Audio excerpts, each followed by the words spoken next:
Hey, what is going on, guys? It's Crimson Feral. Welcome back to the channel, and in today's video we will be just taking a look at Labyrinth and the best way to go through doing that, things that you can share with your alliance if you, or your guild if you guys are having problems in Tartarus, Labyrinth and whatnot. Just finding Tartarus can be hard sometimes too. So we're going to go through that, just the best, most basic path of doing it.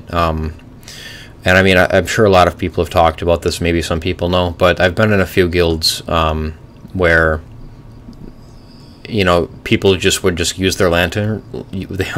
They would just use their lanterns, and it wasn't always optimal for them to be doing it in the way that they were doing it. You know, they'd hop online, they'd have 15 minutes or whatever, and they'd use all 5, but maybe they could have logged on, you know, later at night or something, and played for 5 more minutes, 10 more minutes, and hit much more optimal things in Labyrinth. And it also depends on your guild's activity. If you're in a guild of only 5 people that are active, you're not going to clear Labyrinth. You know, it's just not going to happen.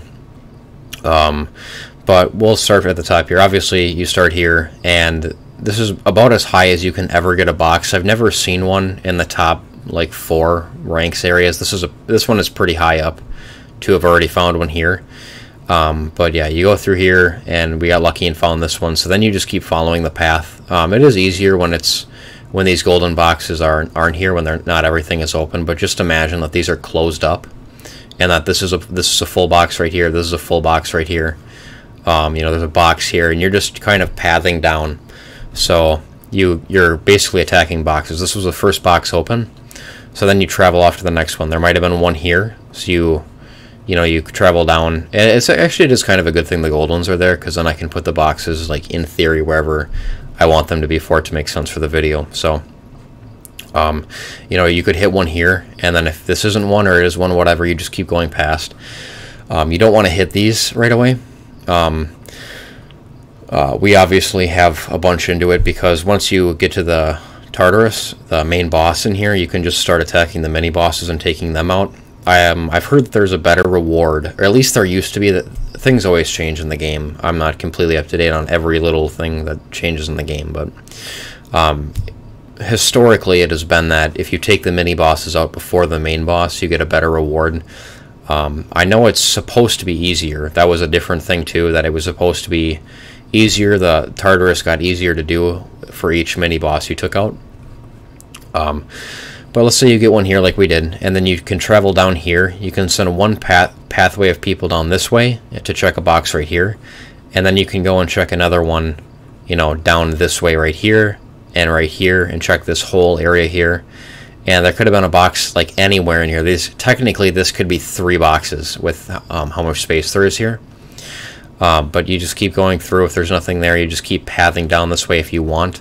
It doesn't make a whole lot of sense to come over to the side most of the time on the maps, because something like this, where you can just go through the middle and keep moving down like that, somewhere in the middle is always a better place to be.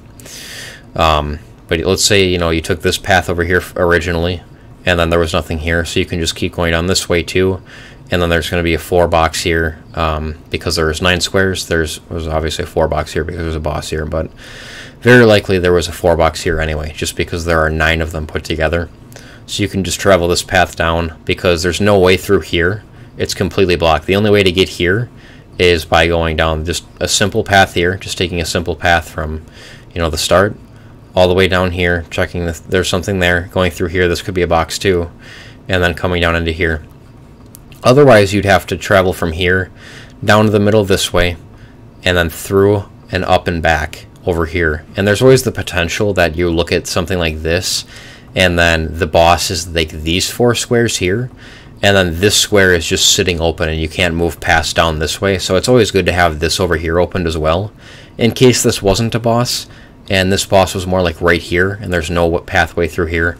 You have an extra pathway through here. So optimally, you have 3. I mean, in an active guild, they're just going to obliterate the map. Typically, they're on reset anyway, and they're getting their lanterns in a way that makes sense to help their players just continue to move down the labyrinth. They aren't getting stuck in a place where there's no one else that has attacks left or anything, and then they can only attack 1 or 2 open bases to continue progression down anyway. But If you're in a non-active guild, you're going to run into that a lot, or maybe there's only 10 players playing even. You can clear Tartarus Labyrinth with 10 players. You have to be efficient, though. But if you only have a couple players or 10 players or whatever, you could get stuck at places like, you know, here. So you got down to here, and you opened this up here, and then there's no one left to attack here other than you, and then you're sitting there with 4 lanterns on day 1. That can always happen. You can always get to day 2 as well, and then there's some bottleneck here, perhaps. There was a boss here. You came through down this way, and you attack here, but there's no way for anyone else to attack because nobody's active at the time, or nobody's online until the next day. Nobody has lanterns, so there's all these different bottlenecks in Labyrinth that people deal with as well. But just know if you're early on in the server day that you can, you know, put just 2 attacks in, and you can always come back later. You could always join a more active guild too. I think my guild has probably a couple spots open. I think we always have a couple spots open at the back end of our guild, but I think we're pretty active now. It's gotten better. It seems like every month my guild has gotten better, I think. But yeah, we got S this month. And yeah, so we're getting better about attacking. We've gotten double S once, I think. So that's possible for us too, and of course that's based on how fast you find that, you know, Tartarus. You could end up, it could be in a corner and there's no way through here or something. You have to come down the middle and go all the way to the side or something. Sometimes it can be harder for like a middle game area guild like we're at. But anyway, that's basically it for this video. Just find your pathways down. Follow 1 straight line down or 2 straight lines down on your map. Maybe 3, obviously, if you're active. And you guys have an active plan worked out. This probably didn't help you very much, but because you guys already know what to do. But for people that are in alliances like that or guilds, whatever, you could just join a more active guild. Always, you can do that, and hope that things work out better there too. It's run a little bit better than the guild you might have already been in.